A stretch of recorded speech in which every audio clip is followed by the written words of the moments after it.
Man, comedy, it's just something that make me feel the most present. That's why I love attending and watching comedy. I love laughing and making people laugh.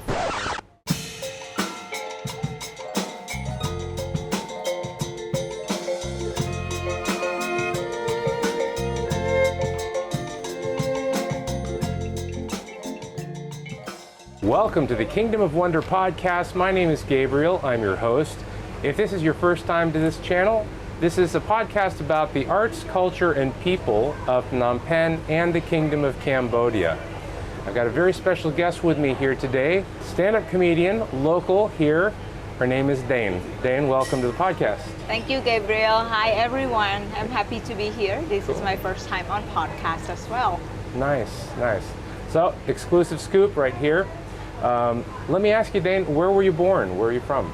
I was born in Kampong Cham province, but I was raised here. I moved here at the age of 4 years old to start at school. Okay. And what did you study in school? I studied first general Cambodian language, general education, and then I attended Mandarin Chinese at the age of 8 or 9 years old. And then when I was in 9th grade in my school, I started studying English. And what drew you to comedy? Can you remember maybe your first experience with comedy? I think I have made a lot of friends laugh and I enjoyed it. And when I started using social media, over the years, my Facebook friends specifically commented that you should do stand-up comedy, but I didn't know where to start.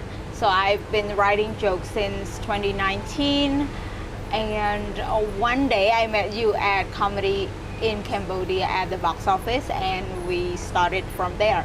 And someone took you there. Now, one of the people that was in the community brought you there. Who was that?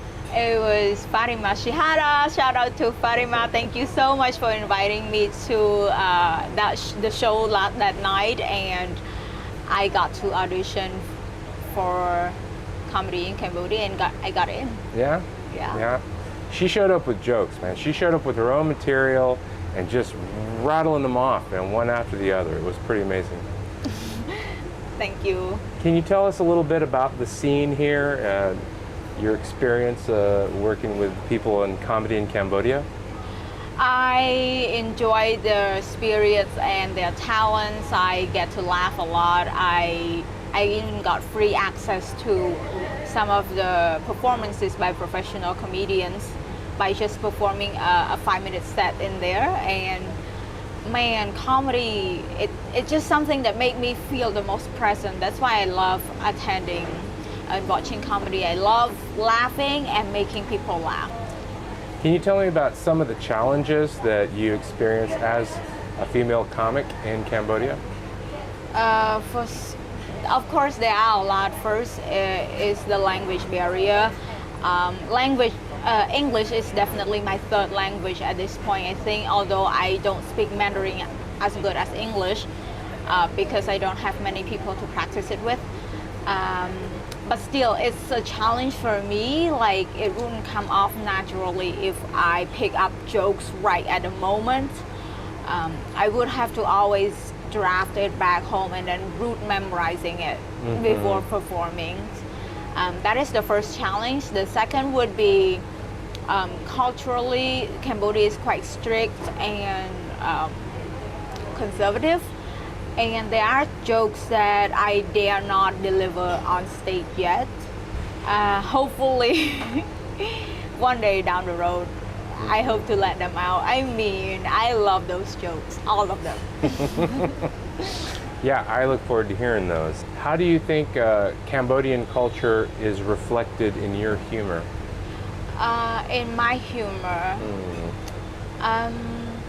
that I would represent entirely different from what the international stage expected of Cambodia.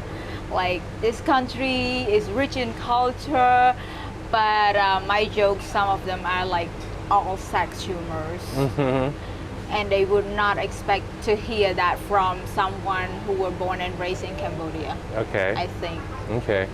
So it's a dramatic contrast, Yeah. maybe, to the traditional culture in Yeah, Cambodia. And some of the audience would come to me afterwards and said, I'm so proud you talk about those things. Go girl, you're so confident. To be honest, I'm not sure if I'm that confident, but I just fought with my fear, and at the end of the phase, at the end of the performance, I just feel really good that I did it. And are there some local or international comedians that you feel have influenced you in your comedy?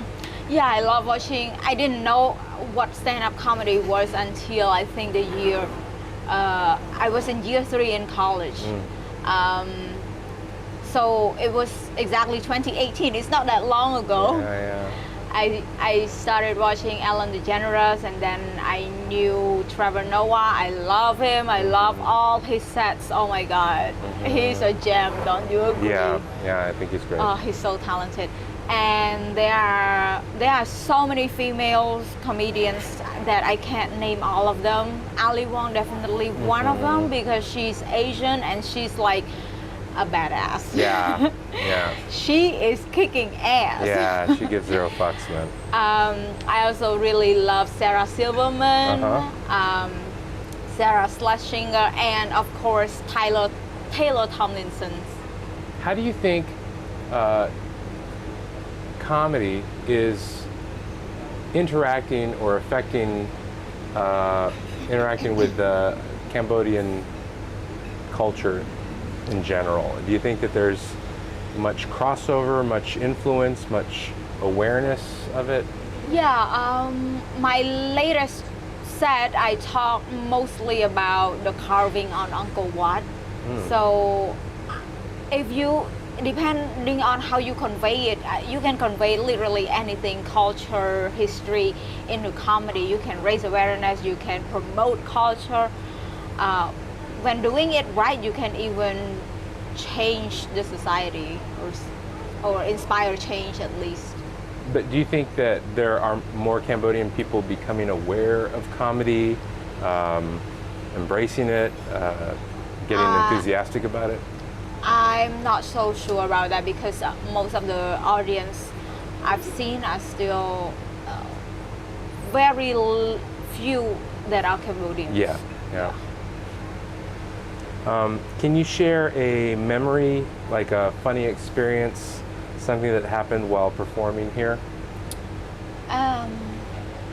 Of course, I love receiving feedback from my fellow comics, especially Sam. I got to have conversation with him, and I love getting feedback from them.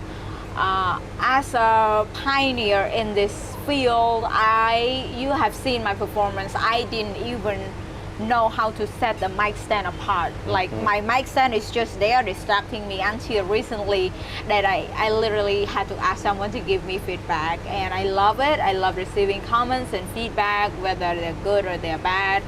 And I love when the audience come to me afterwards and say, you were really good, and so excuse me, you were really good, and I like that. That was my next question. How are audiences receiving you? Do you feel but like there are also sometimes that we had like a tougher crowd where audience were totally sober, and somehow it was just silent when I delivered my punchline. But I take it as one of the experience. I want to keep experiencing it, so I would feel used to it later on. Sure. It will happen again. Do you worry about representing or misrepresenting Cambodian culture to an international audience? Yes, a little bit, but part of me is not worried about misrepresentation so much, because I'm just one person. It's not a big enough sample size for you to determine that is how a Cambodian is. Of course, you would have to collect more data and run statistics. Also, it's just jokes. Sure. It's not journalism. Yeah. It's only jokes, people. Only jokes. Do you find that foreigners have any misconceptions about Cambodian culture? Not that I've known of, unless you can give me example of what misconception you think might be the case. Well, I don't. I'm just, I find that sometimes people get early ideas about what another culture or people from another culture think or why they do the things they do, and they can be off sometimes, you know. But I think I've met some foreigners that have zero filter, that they assume that all Cambodian women are that way. It's not true. Some are this way, some are that way. People are different. Right. So conception can be conception, but it can apply to certain groups of people. right, Yeah. sure. So are there any specific venues or events in Phnom Penh that have played a crucial role in your comedic journey? Of course, my first set was at Noisy Chili Tap House, and it has been my favorite venue ever since.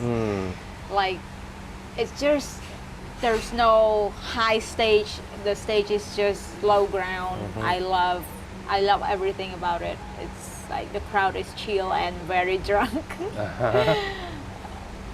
Yeah, typically a lot of people showed up. Now, the last venue that you performed at, though, was Speakeasy Theater. yeah, and how was that? The stage and the noise cancelling equipment and the light, it's kind of, I haven't been in that setting so many times yet. While we're at Noisy Chili Tap House, I've performed there more often. So you're more accustomed to that, Yeah. you're more used to it. How does the typical Cambodian sense of humor differ from, say, a Western sense of humor? I think they're pretty much the same. We have a famous stand-up comedian. He performs in Khmer. His name is Promang, and his jokes are mostly sex humorous as well. But the difference is that he has never performed alone.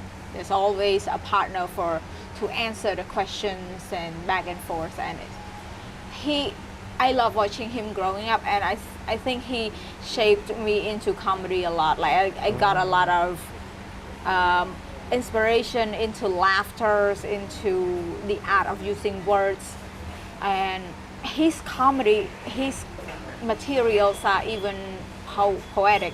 So yeah, I love it. Cool, interesting. What advice would you give to aspiring comedians here that hope to also perform stand-up comedy? I don't have any. I mean, just if just do whatever they want. If comedy is something that they have wanted to do for a long time, just give it a try. I mean, people are gonna love it. Like, people at the bars or the clubs comedy clubs are like so open-minded and so drunk and chill, and they're gonna laugh. Or if they are not, at least you get to meet new people and network. Good. All right. And what do you see happening in the future in terms of stand-up comedy here?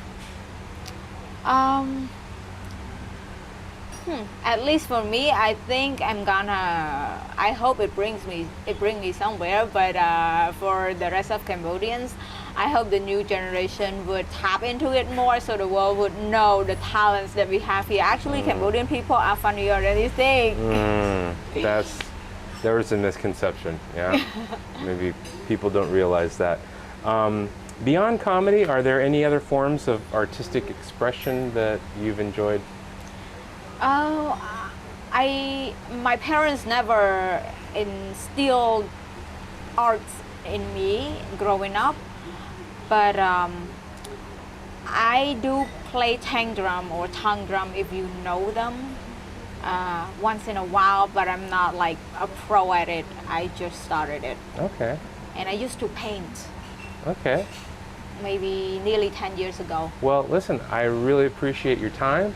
Thanks for talking with us a little bit. And you guys, if you enjoyed this, please go ahead and hit the like button below and keep coming back for more. We're going to bring you more episodes of Kingdom of Wonder podcast. Thanks so much, Thank Dane. you, Gabriel. Yeah.